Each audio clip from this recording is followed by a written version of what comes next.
Ananya's Nana Nani Homes, a paradise for senior citizens. Holidays nale adu namma GT Holidays da, South India's #1 travel brand. ஆச்சி கொழுக்கட்டை மாவு வந்தாச்சு. ஆச்சி கொழுக்கட்டை மாவிற்கு கொழுக்கட்டை அச்சை கேட்டு வாங்குங்கள். இந்த நீதிமன்ற உத்தரவை அவமதிக்கும் பட்சத்தில் நீங்கள் தொடர்ந்து இதே இடத்தில் போராட்டத்தில் ஈடுபடுவீர்களானால் நீங்கள் அனைவரும் நீதிமன்ற அவமதிப்பிற்கு உள்ளாகுவீர்கள்.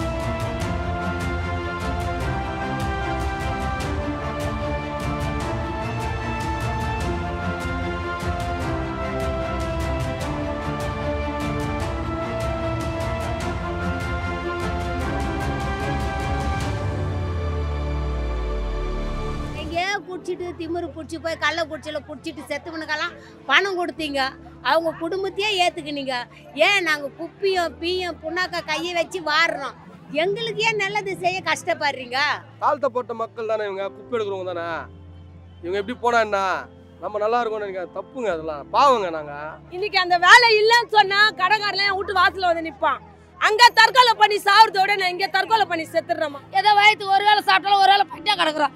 அடுத்த மாசம் வாடிக்கு நாங்க யாரோட போய் நிக்கிறது எங்களுக்கு தெரியல. எங்களுக்கு நீ பதிவு கொடு, நான் சொல்றேன். உன்ன மாதிரி மேல இடத்துல உட்காரு, எனக்கு பதிவு கொடு, நான் உட்காருன்னு சொல்றேன். அந்த பீ முத்திரத்தை அல்றன்னு தான் சொல்றான். அந்த அல்றதுக்கு தகுந்த மாதிரி சம்பளத்தை கொடியில ஏதோ ஆச்சு இது பண்ணி தான் சொல்றாங்க. ஐயா மு.க. ஸ்டாலின் ஐயா இந்த பக்கம் வரப்போறாராம் 15ஆம் தேதி கொடி ஏற்றத்துக்கு. அதுக்கு எங்களை ஏந்து போ, இங்க இருக்காத அப்படி தத்துறாங்க மாநகராட்சி. சென்னை மாநகராட்சி தூய்மை பணியாளர் இல்லைன்னா நீங்க சென்னை கிடையாதுங்க. இங்கதான் உட்காருவோம். மீறி அவர் போக சொன்னாருன்னா நாங்க முதல்வர் வீட்டாண்ட போய் உட்காருவோம். எங்களுக்கு பதில் சொல்லுங்க. நீங்க வரல, நாங்களே வந்திருக்கிறோம் வீட்டாண்ட, நீங்க சொல்லுங்க. இவங்க வந்து பப்ளிக் இடையூறா இருக்காங்க. எந்த பப்ளிக் உங்ககிட்ட வந்து கம்ப்ளைண்ட் பண்ணா? பப்ளிக்காக சர்வீஸ் பண்றதுக்கு நாங்க இருக்கோம். எங்களே சர்வீஸ் பண்ண விடாம கூட்டு வந்து இங்க உட்கார வச்சிட்டீங்க. அதுல எங்களை அரெஸ்ட் பண்றதுக்கான ஜட்ஜ்மெண்ட் மட்டும் உங்களுக்கு சீக்கிரம் வருது. அதுக்கு மட்டும் அவ்வளோ தீவிரமா அவ்வளோ ஆர்வமா இருக்கிறீங்க. உங்களுடன் ஸ்டாலின் சொல்றாரு. 13 நாள் ஸ்டாலின் எங்க போனாரு அவர் சொல்லுங்க. வாழ்வசாவா இந்த இடத்துல நாங்க முடிவு பண்ணோம். சுதந்திரமா இருங்க. ஏன்னா நீங்க அடுத்தவங்க வயிற்றுல கொட்டிக்கிறதுனால நீங்க சுதந்திரமா இருங்க, நாங்க வேணான்னு சொல்ல. எங்களுக்கு அந்த வேலையை கொடுக்க சொல்லுங்க, நாங்க போறோம். கலைஞர் மகனான்ட்டு 1000 வாட்டி சொல்றது பெருசுல சார். அந்த ஐயாவோட பேரை காப்பாத்துங்க ஐயா, காப்பாத்துங்க.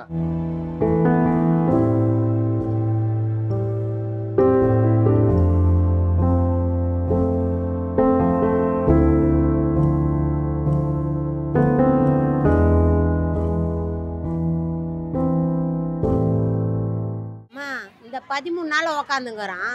இந்த 12 நாளில் யாருக்கு அது பொதுமக்களுக்கு இடைஞ்சலா இல்லையா? நாங்கள் 12 நாள் இல்லாத இன்னைக்கு மட்டும் இருந்துருவோமா? கொடியேற்ற வர நாளில் மட்டும் நாங்கள் இடைஞ்சலா வரக்க போகிறோம். நாங்கள் பாட்டுன்னு ஒரு வாரம் உக்காந்துக்கிறோம், நீ பாட்டுன்னு ஒரு வாரம் ஏற்றிட்டு போ. இது எங்களுக்கு நல்ல தீர்வு சொல்லு. 15 வருஷமாக கஷ்டப்படுறோம். இப்போ வந்து எங்கள் வயிற்றுல மண்ணை கொட்டினா நாங்கள் என்னம்மா பண்ணுவோம்? எங்கேயோ குடிச்சிட்டு திமிரு பிடிச்சி போய் கள்ள குடிச்சியில் குடிச்சிட்டு செத்துவனுக்கெல்லாம் பணம் கொடுத்தீங்க, அவங்க குடும்பத்தையே ஏற்றுக்கினீங்க. ஏன் நாங்கள் குப்பியும் பீயும் புண்ணாக்க கையை வச்சு வாடுறோம், எங்களுக்கு ஏன் நல்லது செய்ய கஷ்டப்படுறீங்க?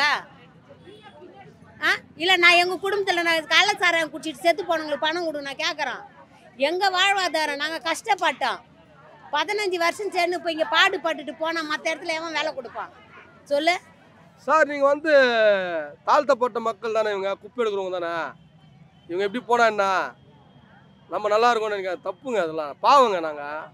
நாங்கள் ஓட்டு போட்டு ஜெயிக்க வச்சோங்க. நீங்கள் என்ன சொன்னீங்க? 2021 தேர்தல் வந்த பிறகு நான் நிரந்தரம் பண்ணுறேன். நீங்கள் அந்த நிரந்தரம் பண்ணுங்க, எங்களா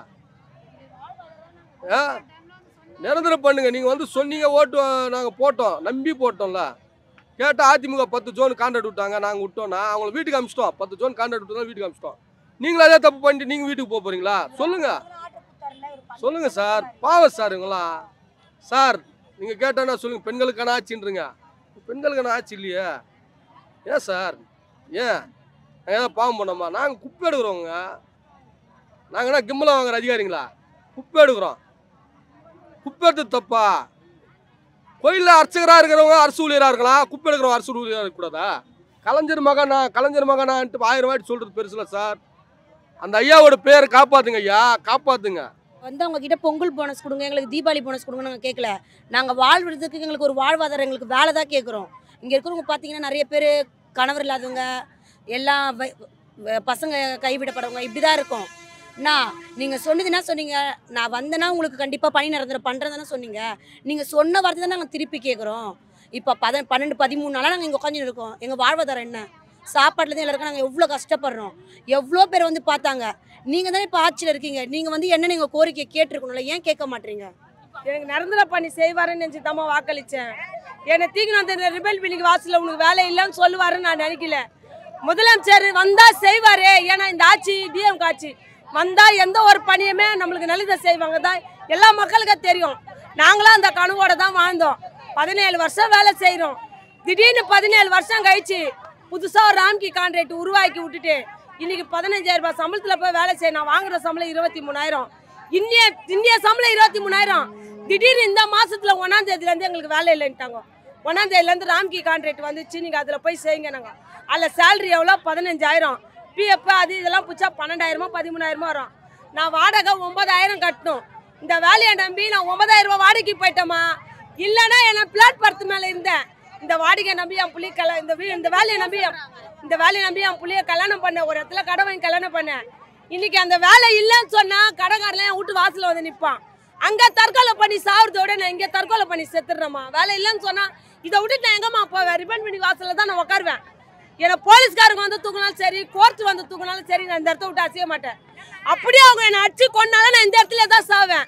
என் வீட்டாண்ட போய் நான் சாக மாட்டேன். தனியார் கான்ட்ராக்டில் தான் போகணும்னு சொன்னீங்கன்னா நாங்கள் போக மாட்டோம். இந்த இடத்துல தான் நிற்போம். போலீஸ் இல்லை, கோர்ட் இல்லை, யார் ஒன்றாலும் வரட்டும். ஏன் அவங்க மாநகராட்சி உள்ள ஊழியருங்க வேலை செய்வா அத்தனை பேர் கூட இங்கே வரட்டும். இவ்வளோ பேரை உக்காண்டிக்கிறோம்மா. இந்த வெயிலில் உக்காண்டிக்கிற பாருமா, அந்த குப்பைங்களை பாருமா, அந்த குப்பை அந்த கொசுக்கடி ராவில் பகலில் இங்கே தான் படுக்கிறோம். எல்லாத்தையும் குடும்பத்தில் வீட்டில் விட்டு வந்து படுக்கிறோம். எங்களுக்கெல்லாம் குடும்பம் இல்லையாம்மா? நாங்களும் குடும்பத்தில் போய் படுக்கணும், ஆக்கி சாப்பிடணும்னு இல்லையா? டப்பா டப்பா சோறு தராங்க. அது என்ன சாப்பாடோ, நல்லா இருக்குதோ நல்லா இல்லையோ, பசிக்கு தேவை, வயிற்றுக்கு தேவை, பசிக்கு தேவைன்னு சாப்பிட்றோம். அவங்க மனசை நாங்கள் புரிஞ்சு ஓட்டு போட்டோம். எங்கள் மனசை புரிஞ்சு அந்த வேலையை எங்களுக்கு கொடுக்கலாம். இல்லை, நாங்கள் எல்லாருமே பழிப்பில்லை. நாங்கள் என்ன பெரிய ஏசியில் உக்காந்து கையெழுத்து போடுற வேலையை கேட்குறோம்? குப்பை வர்ற வேலையை தானே கேட்குறோம். அந்த குப்பை வர்ற வேலையை எங்களுக்கு மனசு நோவாத கொடு, நாங்கள் போய் செய்கிறோன்றோம். அதை கூட கொடுக்க மாட்டேன். கான்ட்ராக்டில் விட்டேன்னா நாங்கள் எங்கம்மா போகிறது? ஏதோ வயிற்றுக்கு ஒரு வேலை சாப்பிட்டாலும் ஒரு வேலை பட்டியா கிடக்குறோம். அடுத்த மாதம் வாடிக்கை நாங்கள் யாரை போய் நிற்கிறது எங்களுக்கு தெரில. யார் கொடுப்பாங்க? வட்டிக்கு வாங்கினோம் ஒரு 1000 ரூபாய் 2000 ரூபாய் சாப்பிட்றதுக்கு. நாங்கள் போக மாட்டோம். செத்தாலும் இங்கே சாக மகனி நாங்கள் இந்த இடத்த விட்டு போக மாட்டோம். நாங்கள் 15 வருஷமா நாங்கள் வேலை பார்க்குறோம். கொரோனாவில் வரதா போயிலாம் நாங்கள் வேலை செய்து கஷ்டப்படுறோம். எங்களுக்கு சம்பளம் இல்லை. அந்த சம்பளம் சொந்த வீடு கூட நாங்கள் வச்சுக்கணும். இல்லை, வாடகை கொடு 9,000 கொடுக்குற வாடகை. 5 பசங்க எனக்கு.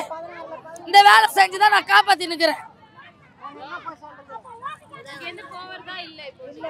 நாங்கள் போக மாட்டோம்.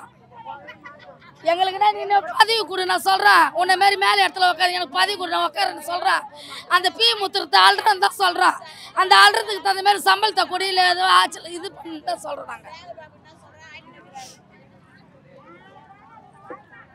நாங்கள் இங்கே தான் உட்காருவோம், இங்கே தான் சாகுவோம். ஏன்னா பண்ணிக்கணும் கூட பண்ணி போவோம். நாங்கள் எதுனா உன்னால் முடிஞ்சா நீ என்ன உன்னால் பார்க்கலாம். அப்படியே ஜெயிலில் போட்டால் கூட 3 மாதம் 4 மாதம் போனால் 1 வருஷம் போனால் நாங்கள் உட்கார தயார். அதை பற்றி நாங்கள் கவலையே பட மாட்டோம். நாங்கள் சொத்து சொகை கேட்கல, எங்கள் வேலையை தான் கேட்குறோம். நிரந்தர பண்ணி கேட்குறோம், பர்மிட்டு கேட்குறோம். நாங்கள் அது கேட்டால் இந்த இடத்துக்கு போ, ராஜஸ்தானில் போய் உட்காரு. அதுக்கு நாங்கள் வீடு இல்லாமல் இங்கே உட்காந்துக்கிறோம். எங்களுக்கு பர்மிட்டை கொடு, எங்கள் உரிமை கொடு தான் நாங்கள் கேட்குறோம். ஐயா மு.க. ஸ்டாலின் ஐயா இங்கே இந்த பக்கம் வரப்போகிறாராம் 15ஆம் தேதி கொடி ஏற்றத்துக்கு. அதுக்கு எங்களை ஏந்து போ, இங்கே இருக்காத அப்படி தத்துறாங்க மாநகராட்சி. நாங்கள் எவ்வளோ குரல் கொடுக்குறோம். சுதந்திரம் வரப்போகுது 15ஆம் தேதி. எங்களுக்கு விடுதலும் கிடைக்கல, ஒன்றும் சுதந்திரம் கிடைக்கல. 13 நாளாக இங்கே உக்காந்துக்கிறோமே. இவ்வளோ நாளாக அரசு பண்ணதை இப்போ பண்ணுவாரா? நாங்கள் என்ன மக்களுக்கு இடைஞ்சலா குத்தம் இல்லை, காவல்துறைக்கு இடைஞ்சலா குத்தம் எதுவுமே இல்லை. எங்கள் கோரிக்கை தானே நினச்சின்னு வைக்கிறோம். எங்கள் பணி எங்களுக்கு தேவை. நிரந்தரமான எங்களை பணியை பண்ணு. நாங்கள் போகிறோம் நாளைக்கு கூட. இப்போ வாக்கு கொடு. எத்தனை நாள் இருந்தால் கூட ஜெயிலில் இருக்கிறோம்மா. நாங்கள் பண்ணாலும் பண்ணிட்டோம். எங்களுக்கு வேலை வேணும். கொரோனா பீரியடில் ஒர்க் பண்ணாங்க. அதாவது எல்லா புயலையும், வரதா புயலேருந்து கொரோனா புயலேருந்து எல்லாம் தூய்மை பணியாக தான் வேலை செஞ்சாங்க. இன்னைக்கு வரைக்கும் உங்களுக்கு வந்து டிஸ்டர்பன்ஸாக இருக்குதுன்னு சொல்கிறீங்க. அவங்க அதாவது சமையல் கட்டால் சமையல் செய்ய முடியும். அது மாதிரி அவங்க டிபார்ட்மெண்ட் தான் போராட்டம் பண்ண முடியும். அதை விட்டு நீங்கள் அவுட்டர் சிட்டிக்கு போங்க, அவுட்டர் சிட்டி பண்ணால் அர்த்தம் இது? நீங்கள் சொல்லுங்கள் பார்க்கலாம். பிளாட்ஃபாரம் தான் இது. அவங்க வேலை செய்த பிளாட்ஃபாரம் தாங்க. அவங்களுக்கு போராட்டத்தை பிளாட்ஃபாரம் தான். அப்புறம் என்ன இருக்குது உங்களுக்கு? அவங்க ஏசி எடுத்து கேட்குறாங்க, அவங்க ஃபேன் கேட்குறாங்களா? சொல்லுங்க பார்க்கலாம். இல்லை இந்த 13 நாள் போராட்டம் பண்ணுறாங்களா? அவங்களுக்கு ஒரு சோறு கொடுத்துருப்பீங்களா, ஒரு சாப்பாடு கொடுத்துருப்பீங்களா, டிஃபன் கொடுத்துருப்பீங்களா, ஒரு டீ கொடுத்துருப்பீங்களா? அவங்களுக்கு சொல்லுங்க பார்க்கலாம். எதுவுமே கிடையாது. எங்க மேயர் யாருங்க? அவங்க மேயர் யாருங்க? மேயர் வந்து ஒரு நகர தந்தை. அந்த நகர தந்தைக்கு உடைமையான அந்த அளவுக்கு அவங்க நடந்துக்கல. ஓனெக்ஸ் யாருங்க? ராம்கி யாருங்க? அதை சொல்லுங்க போது எங்களுக்கு. அவங்க யாருங்க? அவங்க முதல் பிறந்த பிள்ளைக்கு பேர் வைக்கலையா, மூணாவது பிள்ளைக்கு பேர் வைக்கணும்னாங்க அர்த்தம். இது சொல்லுங்க முதல்ல. மாற்றான் தாய் மாதிரி பாக்குறாங்க அவங்க, வேற ஒண்ணும் இல்ல. சென்னை மாநகராட்சி தூய்மை பணியாளர் இல்லைன்னா நீங்க சென்னை கிடையாதுங்க. இங்கேருந்து அவங்க எங்களை தூக்குனாங்கன்னா நாங்கள் முதல்வர் வீட்டாண்ட போய் உட்காருவோம். நீங்கள் சொல்லுங்கள் பதில். அங்கேருந்து கேட்டு பார்த்தா நீங்கள் பதில் சொல்ல, இங்கேனா சொல்லுங்கள், நாங்கள் உட்காருவோம். அவ்வளோதாம்மா, வேற எங்கேயும் போக மாட்டோம். இங்கே தான் உட்காருவோம். மீறி அவர் போக சொன்னார்னா நாங்கள் முதல்வர் வீட்டாண்ட போய் உட்காருவோம். எங்களுக்கு பதில் சொல்லுங்கள். நீங்கள் வரல, நாங்களே வந்திருக்கிறோம் உங்கள் வீட்டாண்ட, நீங்கள் சொல்லுங்கன்னு. ஆனால் போக மாட்டோம். எங்கள் வேலை கிடைக்கிற வேலை நாங்கள் இங்கேருந்து எங்கேயுமே நவர மாட்டோம். இங்கே தான் இருப்போம். 13 நாளாக போராடுறாங்களா? முதல் நாள்ல இருந்து எங்க எல்லாரும் கோமால இருந்தாங்களான்னு கேட்குறேன். இந்த அரசியல் ஆளுங்களாம் வந்து என்ன சொன்னாங்க, கோமால இருந்தாங்களா நான் கேட்குறேன். 13 நாள் இத்தனை ஒரு 90% பெண்கள் இருக்காங்க இங்கே. அவங்களுடைய மனநிலை என்ன, அவங்களுடைய உடல்நிலை என்னன்னு சொல்லிட்டு கொஞ்சம் கூட சிந்திக்காத அரசு நாங்கள் கொடுத்துருக்க வழக்கை விசாரிக்காமல் நீங்கள் எடுத்துகிட்டு போய் ஒரு வழக்கை கொடுக்குறீங்க. இவங்க வந்து பப்ளிக் இடையூறாக இருக்காங்க. எந்த பப்ளிக் உங்கள்கிட்ட வந்து கம்ப்ளைண்ட் பண்ணா? பப்ளிக்காக சர்வீஸ் பண்ணுறதுக்கு நாங்கள் இருக்கோம். எங்களே சர்வீஸ் பண்ண விடாமல் கூட்டு வந்து இங்கே உட்கார வச்சிட்டிங்க. நான் கேட்குறேன், உங்களுக்கு இப்போ நாங்கள் கொடுத்த கேஸ் இருக்குல்ல, கோர்ட் கேஸ் இருக்குது பார்த்தீங்களா, அதை நீங்கள் நடைமுறைப்படுத்தலாம்ல? அது ஜட்மெண்ட் சீக்கிரம் வரலாம்ல? அதில் எங்களை அரெஸ்ட் பண்ணுறதுக்கான ஜட்மெண்ட் மட்டும் உங்களுக்கு சீக்கிரம் வருது. அதுக்கு மட்டும் அவ்வளோ தீவிரமாக அவ்வளோ ஆர்வமாக இருக்கிறீங்க. ஏங்க கஷ்டப்படுறவன் கஷ்டப்பட்டுட்டே தான் இருக்கணும், ஒடுக்கப்படுறவன் ஒடுக்கப்பட்டுட்டே தான் இருக்கணுமா? இது எங்களுக்கான பேச்சும் கிடையாது, எங்களுக்கான உரிமையும் கிடையாது. எங்களுடைய சந்ததிகளுக்கான பேச்சு, எங்களுடைய சந்ததிகளுக்கான உரிமையை தான் நாங்கள் கேட்குறோம். இந்த காசை வச்சு வர 23,000 ரூபாய் வச்சு நான் கோட்டையை கட்ட போகிறேன். ஏன் அறிவு வேணா உங்களுக்கு? ஒரு சுய அறிவு இல்லாத பேசுகிறீங்க. அப்புறம் என்ன அரசியல் ஆட்சி நடத்துறீங்க நீங்கள்? ஏங்க எங்களுக்கு ஒரு சம்பளம் இவங்களால கொடுக்க முடியல. அரசு வந்து அவ்வளோ கேவலமாக இருக்கும். அவங்ககிட்ட நிதி இல்லையா, பட்ஜெட் இல்லையா. ஆனால் இவங்க ஒரு 2,500 கோடியை கூட்டின்னு போயிட்டு அவங்க தனியார்கிட்ட ஒப்படைப்பாங்களா எங்களை? ஏன் அதை நீங்களே கொடுத்துட்டு போகலாமே?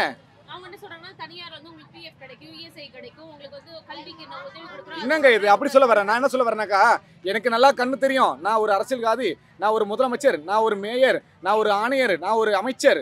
ஓகேங்க, எனக்கு நல்லா கண்ணு தெரியும். கண்ணு தெரியாத கான்ட்ராக்ட்காரனை உங்களை கூட்டின்னு போகிறேன், வழி காட்டுவோம் அப்படின்ற மாதிரி இருக்குது நீங்கள் சொல்கிறது. நான் என்னுடைய குழந்தைக்காக எனக்கு ஒரு பொண்ணு இருக்கா, நான் அவளுடைய படிப்புக்காக தான் நான் பண்ணணும். நான் வாரினேனாக்கா என்னுடைய பரம்பரையும் குப்பை வாரணுமா? எங்கள் அப்பா குப்பை வாரினாரு, இப்போ நான் குப்பை வாரினேன், அடுத்து என் பொண்ணு குப்பை வரணும்னு ஆசைப்படுறாங்களா? உங்களுடன் ஸ்டாலின் சொல்கிறாரு. 13 நாள் ஸ்டாலின் எங்கே போனார் அவர் சொல்லுங்கள். எங்க இதே சொல்கிறேங்க, கருணாநிதி இருந்தார் தான் எங்களை பண்ணியிருப்பார், பணி நிரந்தரம். அவருடைய முதல் கையெழுத்து எங்களுடைய பணி நிரந்தரம் தான் இருந்திருக்கும். அவர் மேலே மிகப்பெரிய மரியாதை இன்ன வரைக்கும் இருக்குது எல்லாருக்குமே. அவர் இல்லாதது ஒன்று மட்டும் தான் குறையும்.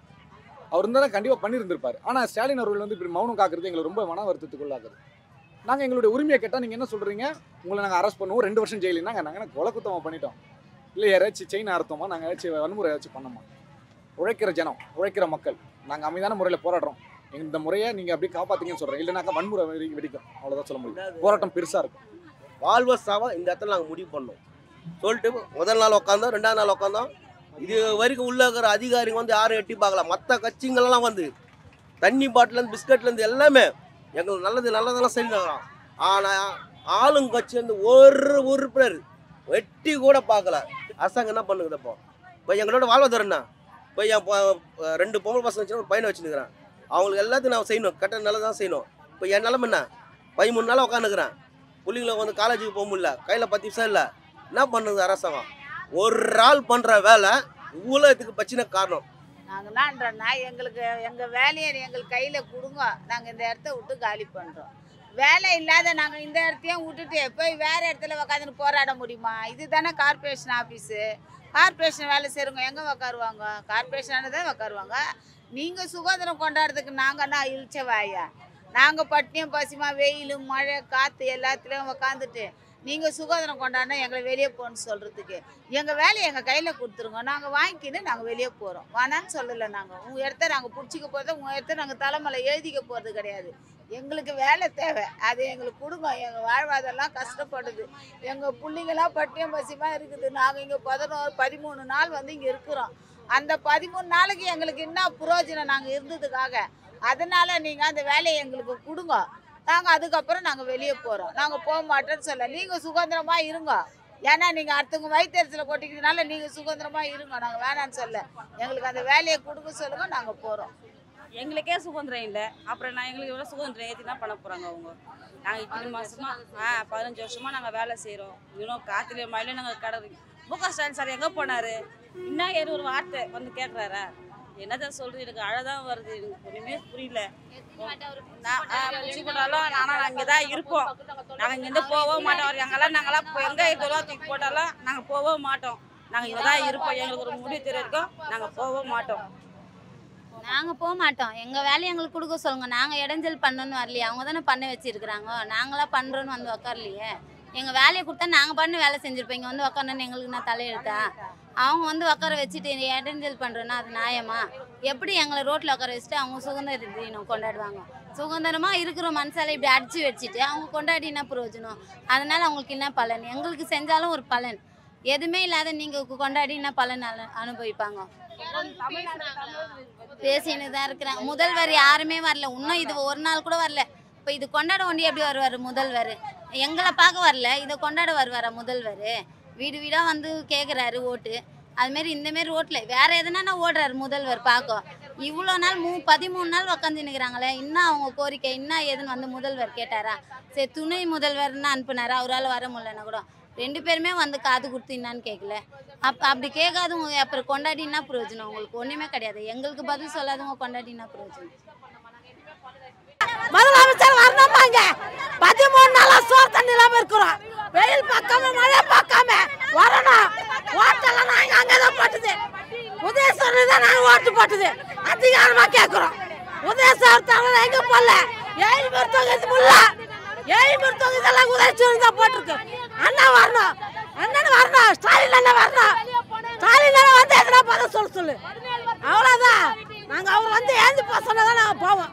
Ananya's Nana Nani Homes, a paradise for senior citizens. Holidays nale adu namma GT Holidays da, South India's #1 travel brand. ஆச்சி கொழுக்கட்டை மாவு வந்தாச்சு. ஆச்சி கொழுக்கட்டை மாவிற்கு கொழுக்கட்டை அச்சை கேட்டு வாங்குங்கள்.